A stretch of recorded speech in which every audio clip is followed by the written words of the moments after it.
Hi, I'm Dave, and I know wrestling.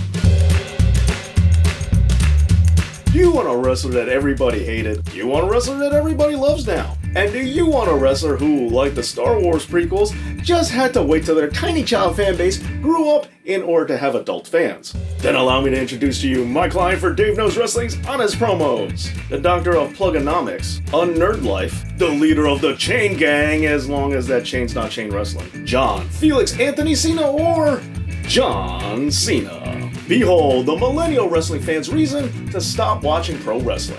Even though Triple H and Edge probably should have done that for you already. You know what? Let's go back a decade to when John Cena was the worst thing to happen to professional wrestling and he was driving away the audience in droves, despite them making more money than ever.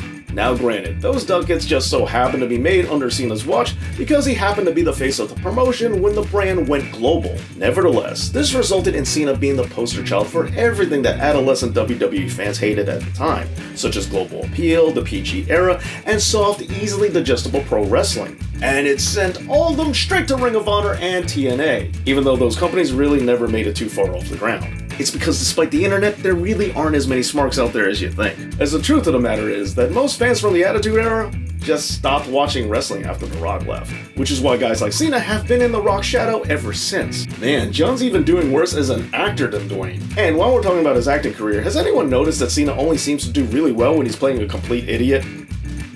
That's gotta mean something, right?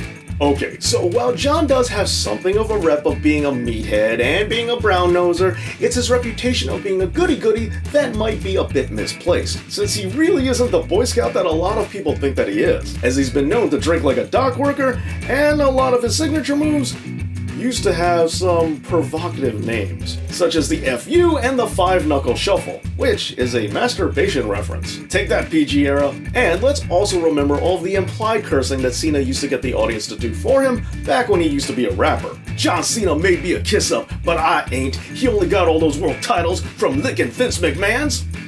Plus, let's look at this really graphic injury that happened when John Cena decided to do a Daffy Duck impression during his match with Seth Rollins.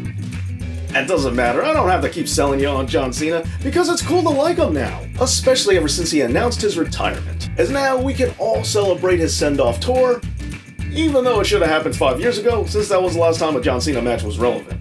It's okay, it's still good. It'll be really entertaining to see modern day marks demanding that Cena job to the likes of, Chad Gable or Ilya Dragunov or whatever IWC flavor of the month is happening at the time. And we'll get to see them all lose their minds if he doesn't. It'll be the Wade Barrett thing all over again. Now of course, for all this, you'll have to ignore that today beating John Cena really doesn't mean anything. Just ask Austin Theory or Solo Sikoa, because wrestling a semi-retiree pretty much is a no-win situation. Either you score a victory over somebody who's halfway out the door, or you bury a younger talent that really needs the push. But of course, at the same time, if we didn't give the Doctor of Thugonomics a proper send-off, well then fans would complain about that too. It's almost like they'll bitch no matter what happens. But don't worry about all that. Let's just focus on all the good things that happened during John Cena's career, such as his record-tying 16 World Championships, even though they were all just about as forgettable as his sidekick B2. Because while Ric Flair had historic title moments with the likes of Harley Race, Dusty Rhodes, and Ricky the Dragon Steamboat, John Cena has, the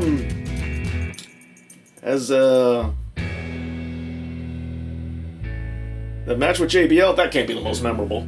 You know what, I'll just assume it's something with Randy Orton, since those two have wrestled 261 times, and yes, that's the actual number as of this recording. That's right, how could I forget about his twice-in-a-lifetime match with Dwayne "The Rock" Johnson? Maybe that's because it wasn't so much of a match as it was 23 minutes of finisher spamming. Am I watching WrestleMania or is this Wrestle Kingdom? But with that, let's talk about his historic 16th world title win that happened off of AJ Styles. Even though that match was really uninspiring and he would just drop the belt less than 2 weeks later. This was as close to a you win as WWE could possibly get. Even Jon Stewart didn't want this to happen. But be that as it may, we do have a lot of fans who feel that the time is now for John Cena to finally break the record, as they think he could get it just one more time. But quite frankly, this is a feat that I think he would be more likely to do if Ric Flair had stayed cancelled. Good job, Dark Side of the Ring. Seriously, how was Tommy Dreamer cancelled when he wasn't even on that plane ride? But come on, let's be real here, as John Cena is no Ric Flair, not even close, because Flair would have gone through with the marriage to Nikki Bella and just paid through the nose after divorcing her. Now, in all seriousness, Cena is nowhere near as bad of a wrestler as the internet had made him out to be for years, as John Cena is just a natural superstar. He's good on the microphone, he rarely gets hurt, he sells a ton of merchandise, he has a solid look, and has granted more Make-A-Wishes than anybody. Not to mention that he is more dedicated to the business than hardly anybody else. He even learned a foreign language just to add to WWE's global appeal. And even though fans have misused the term 5 moves of doom when it came to describing Cena's arsenal, he has proven all of them wrong by adding moves to his set, as well as keeping the pace with the likes of some of the very best in technical wrestling, such as Antonio Cesaro and Kurt Angle. But this only goes to show you that once a wrestling fan makes up their mind about you, it's really hard to get them to change. Hey, I still like Chris Benoit. But now, with all that being said, let's not pretend like WWE still didn't push them more than they needed to, as they shoved them into 116 pay-per-view main events. What is up with that? But it is weird that Randy Orton has the exact same amount, and yet fans don't give him anywhere near the same amount of flack. I guess you can see John Cena. See him way too much. But let's be real here. Even though he didn't deserve all the hate that he used to get, he also shouldn't have had as much time in the sun, as other talents could have shared the spotlight.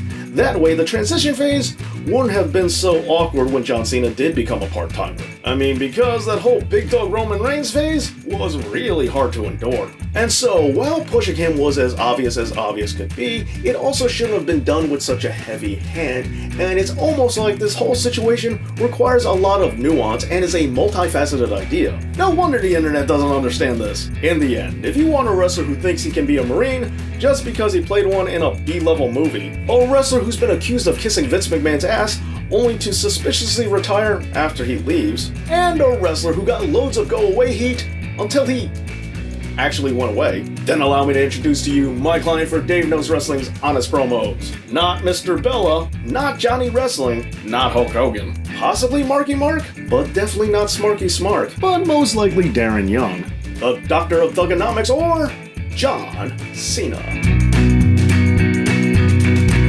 You know, it's funny. The Ruthless Aggression era started because John Cena slapped Kurt Angle. And I think his push might have came from the time when he slapped Stephanie McMahon's ass.